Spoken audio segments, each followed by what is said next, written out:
जय माता दी। आप सभी पर माता रानी का आशीर्वाद सदैव बना रहे और आप सभी का आज श्री दुर्गा सप्तशती के छठे दिन के अध्याय में हार्दिक स्वागत है।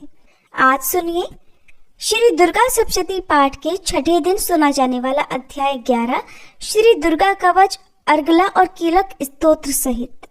इस श्री चंडी कवच के ब्रह्मा ऋषि अनुष्टुप छंद चामुंडा देवता अंग न्यास में कही गई माताएं बीज दिग्बंध देवता तत्व है। श्री जगदम्बा की प्रीति के लिए सप्तशती के पाठांग भूत जप में इसका विनियोग किया जाता है। चंडिका देवी को नमस्कार है। मार्कंडेय जी ने कहा, पितामह, जो इस संसार में परम गोपनीय तथा मनुष्यों की सब प्रकार से रक्षा करने वाला है और जो अब तक आपने दूसरे किसी के सामने प्रकट नहीं किया हो, ऐसा कोई साधन मुझे बताइए। तब ब्रह्मा जी बोले, हे ब्राह्मण, ऐसा साधन तो एक देवी का कवच ही है, जो गोपनीय से भी परम गोपनीय, पवित्र तथा संपूर्ण प्राणियों का उपकार करने वाला है। महामुने, उसे श्रवण करो। देवी की 9 मूर्तियां हैं जिन्हें नवदुर्गा कहते हैं। उनके पृथक पृथक नाम बतलाए जाते हैं। प्रथम नाम शैलपुत्री है, दूसरी मूर्ति का नाम ब्रह्मचारिणी है, तीसरा स्वरूप चंद्रघंटा के नाम से प्रसिद्ध है, चौथी मूर्ति को कुष्मांडा कहते हैं, पांचवी दुर्गा का नाम स्कंद माता है, देवी के छठे रूप को कात्यायनी कहते हैं, सातवां कालरात्रि और 8वां स्वरूप महागौरी के नाम से प्रसिद्ध है, नवी दुर्गा का नाम सिद्धिदात्री है। ये सब नाम सर्वज्ञ महात्मा वेद भगवान के द्वारा ही प्रतिपादित है। जो मनुष्य अग्नि में जल रहा हो, रणभूमि में शत्रुओं से घिर गया हो, विषम संकट में फंस गया हो तथा इस प्रकार भय से आतुर होकर जो भगवती दुर्गा की शरण में प्राप्त हुए हो, उनका कभी कोई अमंगल नहीं होता। युद्ध के समय संकट में पड़ने पर भी उनके ऊपर कोई विपत्ति नहीं दिखाई देती।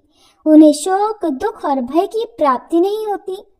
जिन्होंने भक्ति पूर्वक देवी का स्मरण किया है, उनका निश्चय ही अभ्युदय होता है।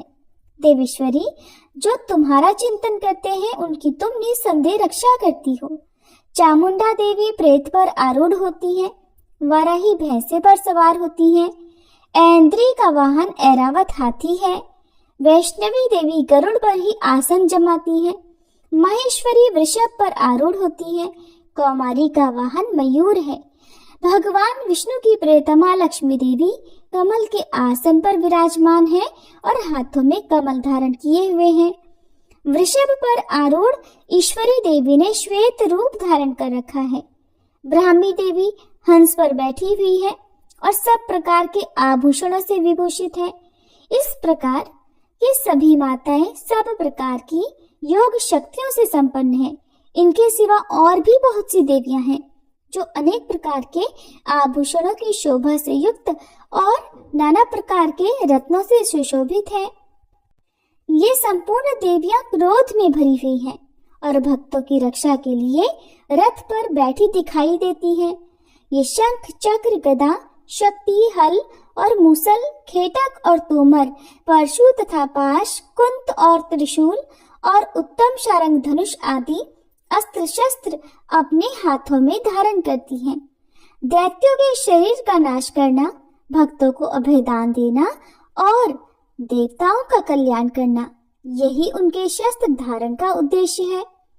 कवच आरंभ करने के बाद पहले इस प्रकार प्रार्थना करनी चाहिए कि महान रौद्र रूप, अत्यंत घोर पराक्रम, महान बल और महान उत्साह वाली देवी, आप महान भय का नाश करने वाली हो, आपको नमस्कार है।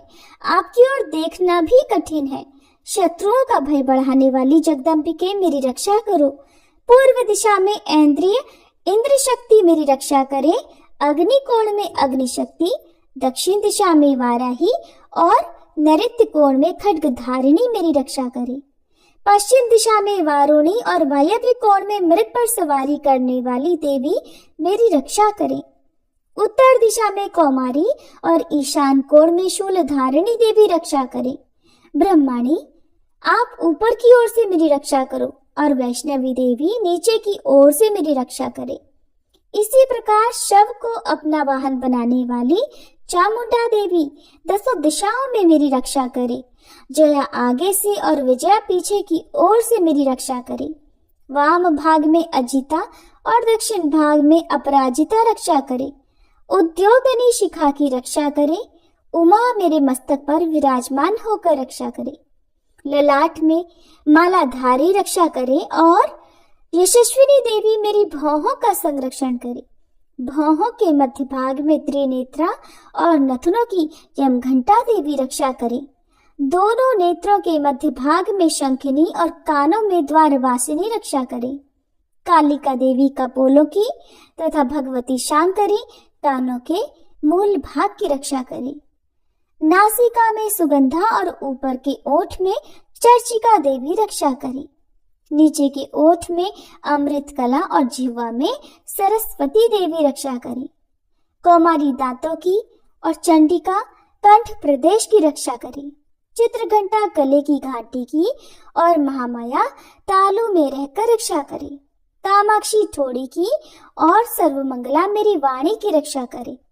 भद्रकाली ग्रीवा में और धनुर्धरी पृष्ठवंश अर्थात मेरुदंड में रहकर रक्षा करे। कंठ के बाहरी भाग में नीलग्रीवा और कंठ की नली में नलकूबरी रक्षा करे। दोनों कंधों में खड्गनी और मेरी दोनों भुजाओं की वज्रधारिणी रक्षा करे। दोनों हाथों में दंडनी और अंगुलियों में अंबिका रक्षा करे। शूलेश्वरी नखों की रक्षा करे। कुलेश्वरी कुक्षी अर्थात पेट में रहकर रक्षा करे। महादेवी दोनों स्तनों की और शोक विनाशिनी देवी मन की रक्षा करे। ललिता देवी हृदय में और शूल धारिणी उदर में रहकर रक्षा करे। नाभि में कामिनी और गुह्य भाग की गुह्येश्वरी रक्षा करे। पूतना और कामिका लिंग की और महिषवाहिनी गुदा की रक्षा करे। भगवती कटिक भाग में और विंध्यवासिनी घुटनों की रक्षा करे। संपूर्ण कामनाओं को देने वाली महाबला देवी दोनों पिंडलियों की रक्षा करे। नरसिम्ही देवी घुट्टियों की और तेजसी देवी दोनों चरणों के पृष्ठभाग की रक्षा करे। श्री देवी पैरों की अंगुलियों में और तलवासिनी पैरों के तलुओं में रहकर रक्षा करे। अपनी दाढ़ों के कारण भयंकर दिखाई देने वाली दृष्टा कराली देवी नखों की और ऊर्ध्वकेशिनी देवी केशों की रक्षा करे। रोमावलियों के छिद्रों में कौबेरी और त्वचा की बागेश्वरी देवी रक्षा करे। पार्वती देवी रक्त मज्जा वसा मांस हड्डी और मेद की रक्षा करे। आंतों की काल रात्रि और पित्त की मुकुटेश्वरी रक्षा करे।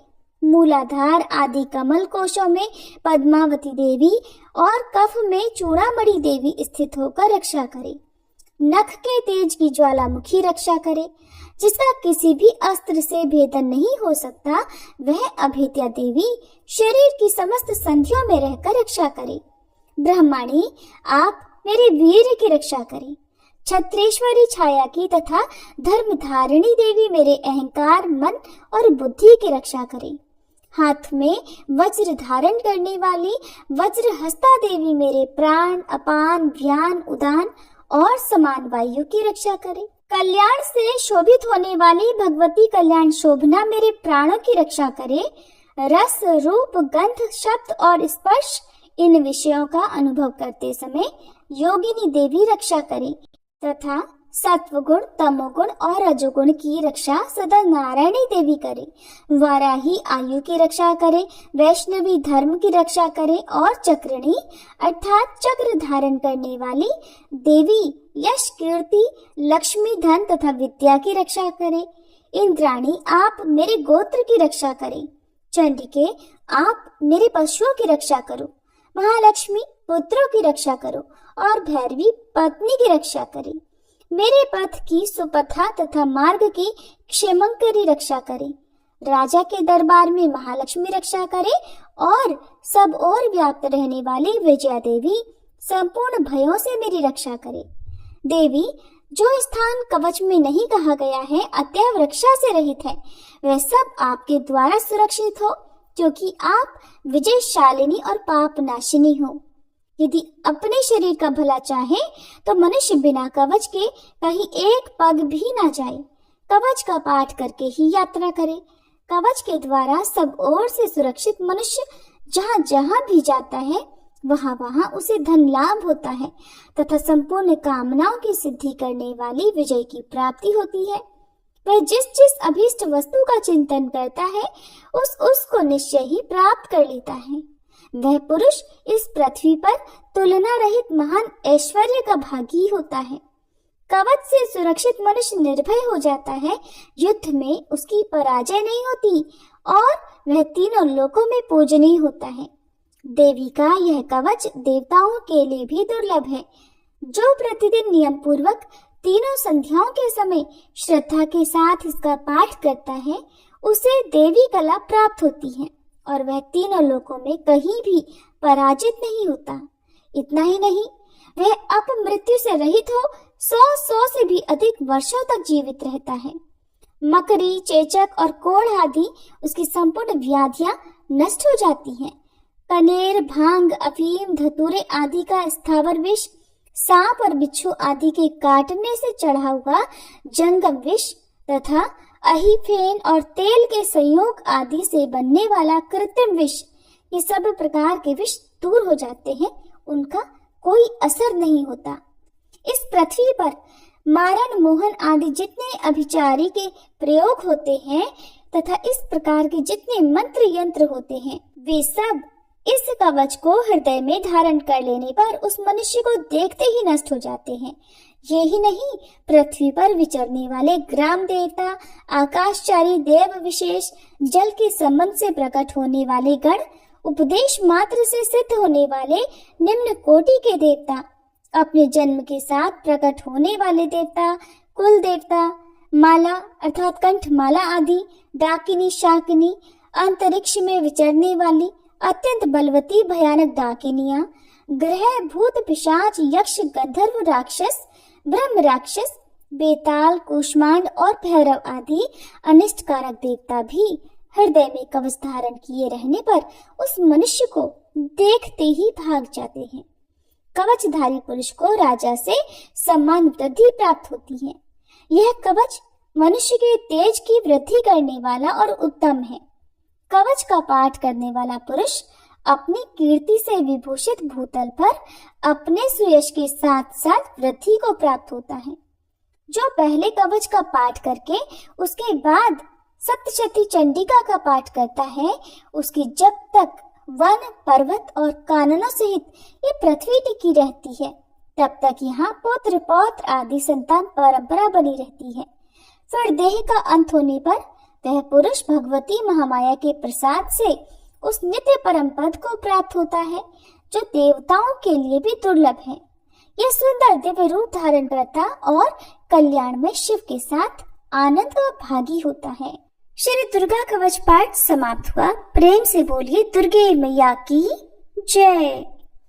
अगला स्तोत्रम श्री मार्कंडेय जी कहते हैं, जयंती मंगला काली भद्रकाली कपालिनी दुर्गा क्षमा शिवा धात्री स्वाहा और स्वधा, इन नामों से प्रसिद्ध जगदम्बिके आपको मेरा नमस्कार है। देवी चामुंडे आपकी जय हो। संपूर्ण प्राणियों की पीड़ा को हरने वाली देवी आपकी जय हो। सब में व्याप्त रहने वाली देवी आपकी जय हो।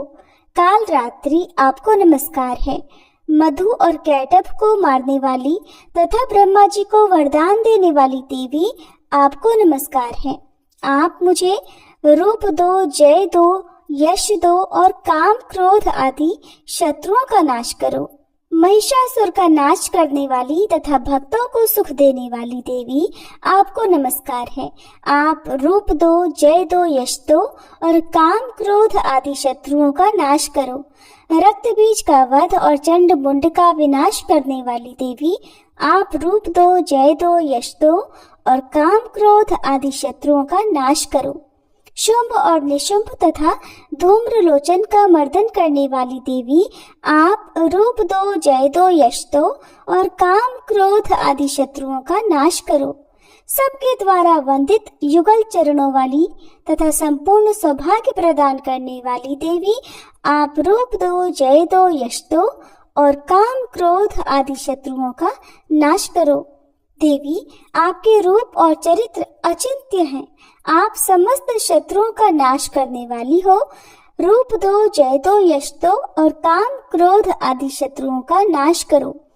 पापों को दूर करने वाली चंडी के जो भक्ति पूर्वक आपके चरणों में सर्वदा मस्तक झुकाते हैं, उन्हें रूप दो, जय दो, यश दो और उनके काम क्रोध आदि शत्रुओं का नाश करो।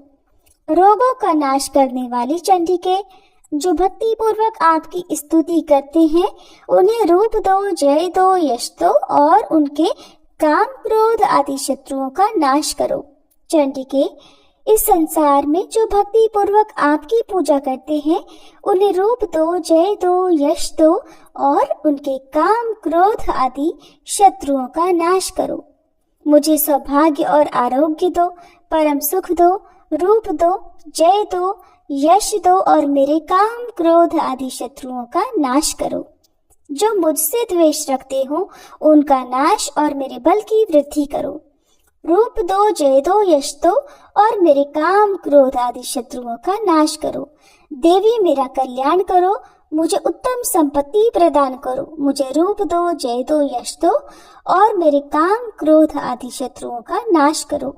अंबिके, देवता और असुर दोनों ही अपने माथे के मुकुट की मणियों को आपके चरणों पर घिसते रहते हैं। आप मुझे रूप दो, जय दो, यश दो और काम क्रोध आदि शत्रुओं का नाश करो। आप अपने भक्तजन को विद्वान, यशस्वी और लक्ष्मीवान बनाओ तथा रूप दो, जय दो, यश दो और उसके काम क्रोध आदि शत्रुओं का नाश करो। प्रचंड दैत्यों के दर्प का दलन करने वाली चंडिके, मुझ शरणागत को रूप दो, जय दो, यश दो और मेरे काम क्रोध आदि शत्रुओं का नाश करो।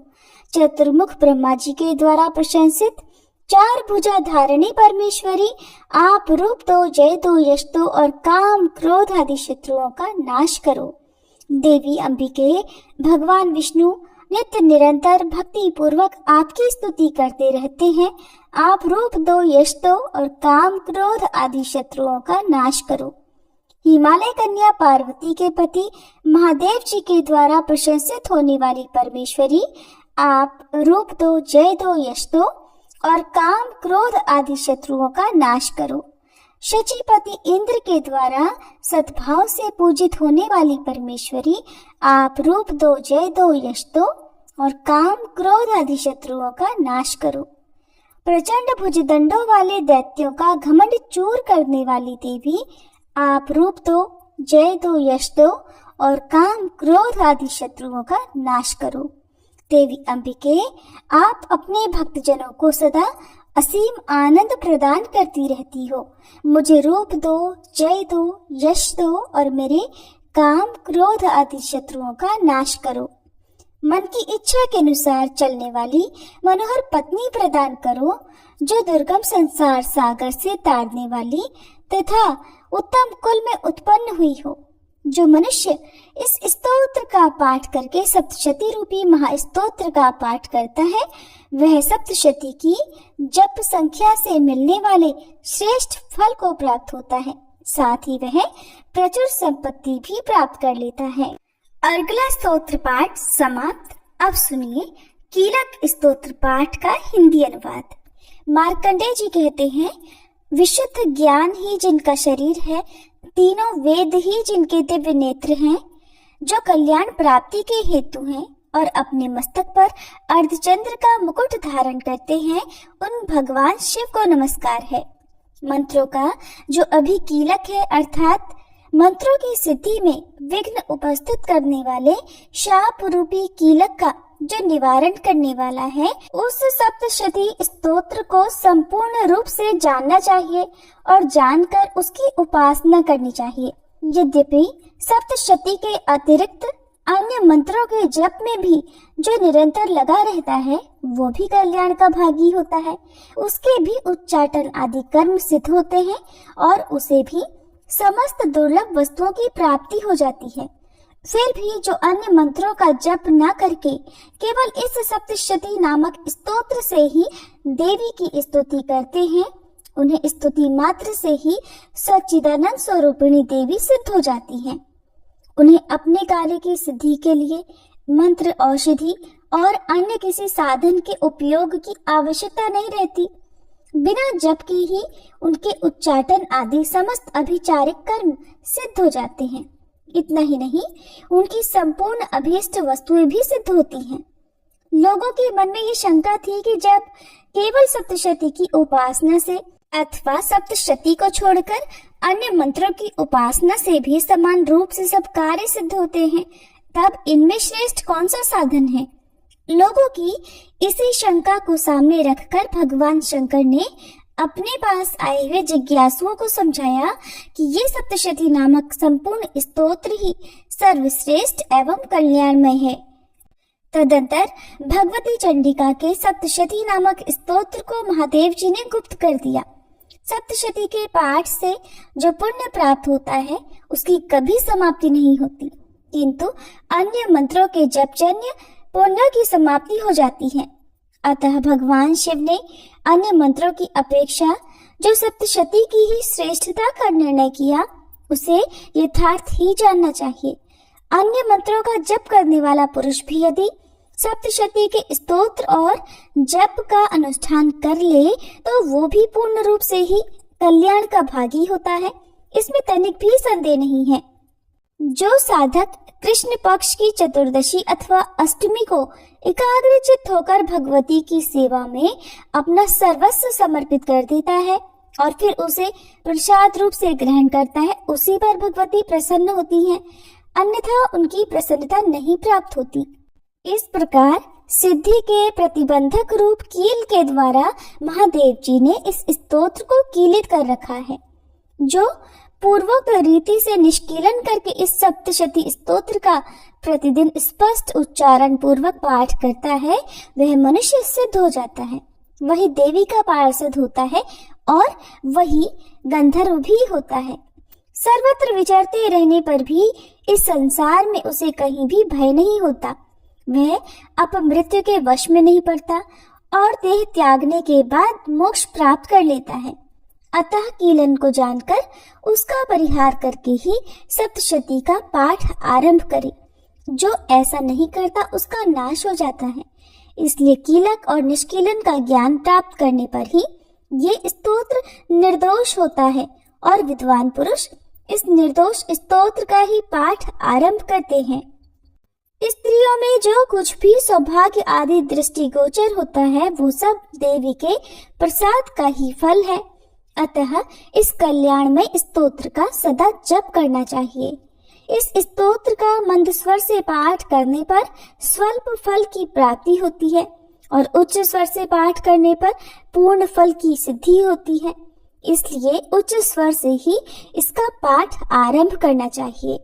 जिनके प्रसाद से ऐश्वर्य, सौभाग्य, आरोग्य, संपत्ति, शत्रुनाश तथा परम मोक्ष की भी सिद्धि होती है, उन देवी की स्तुति मनुष्य को अवश्य करनी चाहिए।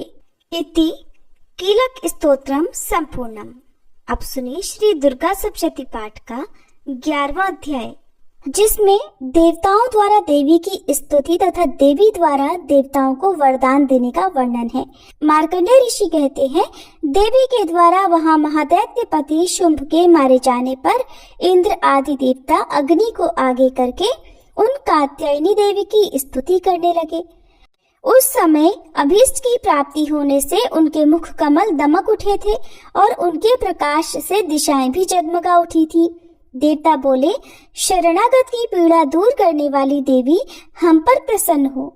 संपूर्ण जगत की माता प्रसन्न हो। विश्वेश्वरी, विश्व की रक्षा करो। देवी आप ही चराचर जगत की अधीश्वरी हो।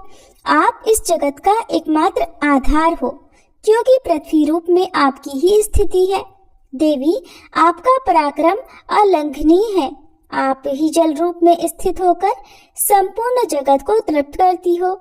आप अनंत बल संपन्न वैष्णवी शक्ति हो। इस विश्व की कारणभूता परामाया हो। देवी आपने इस समस्त जगत को मोहित कर रखा है। आप ही प्रसन्न होने पर इस पृथ्वी पर मोक्ष की प्राप्ति कराती हो। देवी संपूर्ण विद्याएं आपके ही भिन्न भिन्न स्वरूप हैं। जगत में जितनी स्त्रियां हैं वे सब आपकी ही मूर्तियां हैं। जगदम्ब एकमात्र आपने ही इस विश्व को व्याप्त कर रखा है। आपकी स्तुति क्या हो सकती है। आप तो स्तवन करने योग्य पदार्थों से परे और परावाणी हो। जब आप सर्व स्वरूपा देवी स्वर्ग तथा मोक्ष प्रदान करने वाली हो, तब इसी रूप में आपकी स्तुति हो गई। आपकी स्तुति के लिए इससे अच्छी उक्तियां और भला क्या हो सकती हैं। बुद्धि रूप से सब लोगों के हृदय में विराजमान रहने वाली तथा स्वर्ग एवं मोक्ष प्रदान करने वाली नारायणी देवी, आपको नमस्कार है। कला काष्ठा आदि के रूप से क्रमशः परिणाम की ओर ले जाने वाली तथा विश्व का उपसंहार करने में समर्थ नारायणी, आपको नमस्कार है। नारायणी, आप सब प्रकार का मंगल प्रदान करने वाली मंगलमयी हो, कल्याणदायिनी शिवा हो, सब पुरुषार्थों को सिद्ध करने वाली शरणागत वत्सला, तीन नेत्रों वाली एवं गौरी हो, आपको नमस्कार है। आप सृष्टि पालन और संहार की शक्तिभूता सनातनी देवी, गुणों का आधार तथा सर्वगुणमयी हो। नारायणी, आपको नमस्कार है। शरण में आए हुए दीनों एवं पीड़ितों की रक्षा में संलग्न रहने वाली तथा सबकी पीड़ा दूर करने वाली नारायणी देवी, आपको नमस्कार है। नारायणी, आप ब्रह्माणी का रूप धारण करके हंसों से जुते हुए विमान पर बैठती तथा कुश मिश्रित जल छिड़कती रहती हो, आपको नमस्कार है।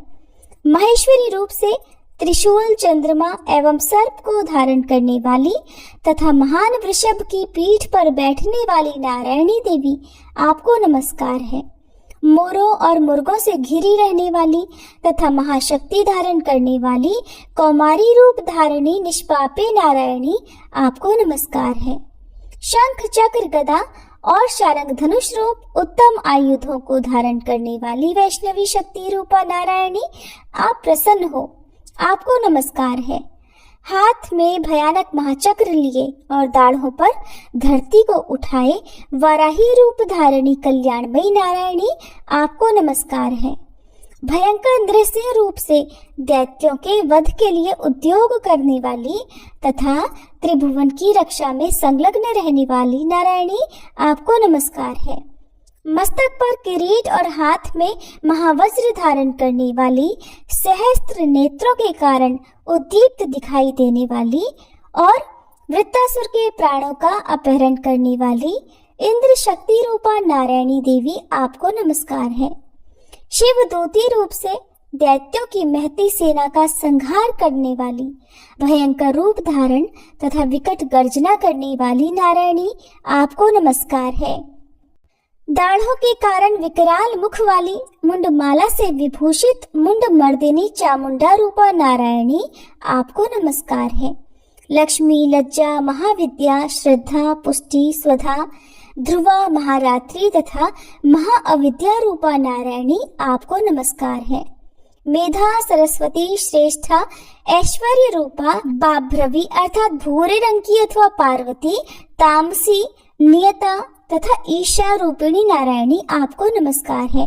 सर्व स्वरूपा सर्वेश्वरी तथा सब प्रकार की शक्तियों से संपन्न दिव्य रूपा दुर्गे देवी, सब भयों से हमारी रक्षा करो, आपको नमस्कार है।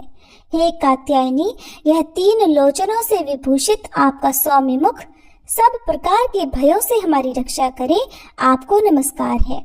भद्रकाली, ज्वालाओं के कारण विकराल प्रतीत होने वाला, अत्यंत भयंकर और समस्त असुरों का संहार करने वाला आपका त्रिशूल हमें भयों से बचाए, आपको नमस्कार है। देवी, जो अपनी ध्वनि से संपूर्ण जगत को व्याप्त करके दैत्यों के तेज नष्ट किए देता है, वह आपका घंटा हम लोगों की पापों से उसी प्रकार रक्षा करे जैसे माता अपने पुत्रों की बुरे कर्मों से रक्षा करती है।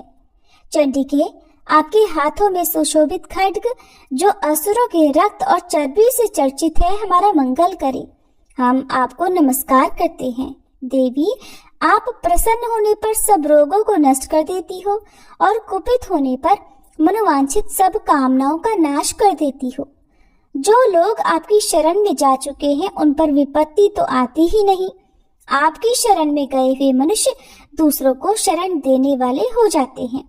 देवी अंबिके, आपने अपने स्वरूप को अनेक भागों में विभक्त करके नाना प्रकार के रूपों से जो इस समय इन धर्मद्रोही महादैत्यों का संहार किया है, वह सब दूसरी कौन कर सकती थी।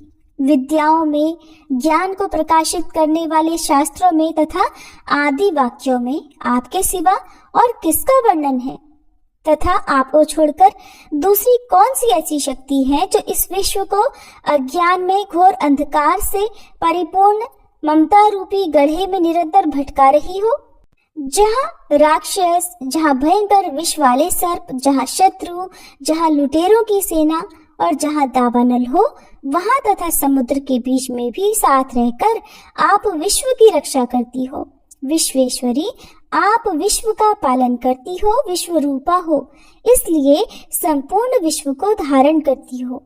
आप भगवान विश्वनाथ की भी वंदनीय हो।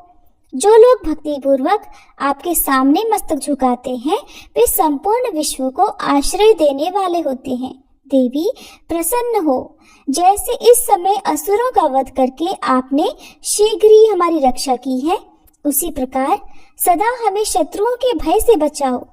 संपूर्ण जगत का पाप नष्ट कर दो और उत्पात एवं पापों के फलस्वरूप प्राप्त होने वाले महामारी आदि बड़े बड़े उपद्रवों को भी शीघ्र दूर करो। विश्व की पीड़ा हरने वाली देवी, हम आपके चरणों में पड़े हुए हैं, हम पर प्रसन्न हो। त्रिलोक निवासिनियों की पूजनीय परमेश्वरी, सब लोगों को वरदान दो। तब देवी बोली, देवताओं, मैं वर देने को तैयार हूँ। तुम्हारे मन में जिसकी इच्छा हो वह वर मांग लो। संसार के लिए उस उपकारक वर को मैं अवश्य दूंगी। तब देवता बोले, सर्वेश्वरी, आप इसी प्रकार तीनों लोकों की समस्त बाधाओं को शांत करो और हमारे शत्रुओं का नाश करती रहो। देवी बोली, देवताओं, वैवस्वत मनवंतर के 28वें युग में शुंभ और निशुंभ नामक 2 अन्य महादैत्य उत्पन्न होंगे। तब मैं नंदगोप के घर में उनकी पत्नी यशोदा के गर्भ से अवतीर्ण हो विंध्याचल में जाकर रहूंगी और उक्त दोनों असुरों का नाश करूंगी। फिर अत्यंत भयंकर रूप से पृथ्वी पर अवतार ले मैं विप्रचिति नाम वाले दानवों का वध करूंगी। उन भयंकर महादैत्यों को भक्षण करते समय मेरे दांत अनार के फूल की तरह लाल हो जाएंगे। तब स्वर्ग में देवता और मर्त्यलोक में मनुष्य सदा मेरी स्तुति करते हुए मुझे रक्त दंतिका कहेंगे। फिर जब पृथ्वी पर 100 वर्षों के लिए वर्षा रुक जाएगी और पानी का अभाव हो जाएगा, उस समय मुनियों के स्तवन करने पर मैं पृथ्वी पर अयोनिजा रूप में प्रकट होंगी और 100 नेत्रों से मुनियों को देखूंगी। अतः मनुष्य शताक्षी इस नाम से मेरा कीर्तन करेंगे। देवताओं, उस समय मैं अपने शरीर से उत्पन्न हुए शाकों द्वारा समस्त संसार का भरण पोषण करूंगी। जब तक वर्षा नहीं होगी तब तक वे शाक ही सबके प्राणों की रक्षा करेंगे। ऐसा करने के कारण पृथ्वी पर शाकंभरी के नाम से मेरी ख्याति होगी। उसी अवतार में मैं दुर्गम नामक महादैत्य का वध भी करूंगी। इससे मेरा नाम दुर्गा देवी के रूप से प्रसिद्ध होगा। फिर मैं जब भीम रूप धारण करके मुनियों की रक्षा के लिए हिमालय पर रहने वाले राक्षसों का भक्षण करूंगी, उस समय सब मुनि भक्ति से नतमस्तक होकर मेरी स्तुति करेंगे। तब मेरा नाम भीमा देवी के रूप में विख्यात होगा।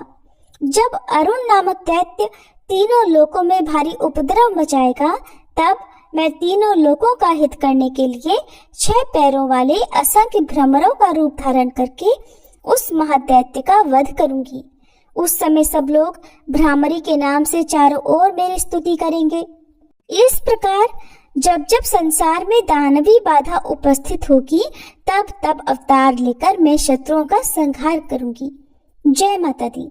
इस प्रकार श्री मार्कंडेय पुराण में सावर्णिक मनवंतर की कथा के अंतर्गत देवी महात्म्य में देवी स्तुति नामक 11 अध्याय पूर्ण हुआ। इसके आगे के शेष अध्याय आप सभी कल की वीडियो में जरूर सुनिएगा। माँ दुर्गा से क्षमा प्रार्थना। हे परमेश्वरी, मेरे द्वारा रात दिन सहस्त्रों अपराध होते रहते हैं। अपनी भक्त समझकर मेरे उन अपराधों को आप कृपा पूर्वक क्षमा करो। हे परमेश्वरी, मैं आह्वान करना नहीं जानती, विसर्जन करना नहीं जानती तथा पूजा करने का ढंग भी नहीं जानती, मुझे क्षमा करो। हे देवी, हे सुरेश्वरी, मैंने जो मंत्रहीन क्रियाहीन और भक्तिहीन पूजन किया है वह सब आपकी कृपा से पूर्ण हो। सैकड़ों अपराध करके भी जो आपकी शरण में जय जगदम्बे कहकर पुकारता है उसे वह गति प्राप्त होती है जो ब्रह्मादि देवताओं के लिए भी सुलभ नहीं है। हे जगदम्बिके, मैं अपराधी हूँ किंतु आपकी शरण में आई हूँ। इस समय दया की पात्र हूँ, आप जैसा चाहो करो। देवी परमेश्वरी, अज्ञान से, भूल से अथवा बुद्धि भ्रांत होने के कारण मैंने जो कुछ भी कम या अधिक कर दिया हो वह सब क्षमा करो और प्रसन्न हो। सभी प्रेम से बोलिए दुर्गे मैया की जय।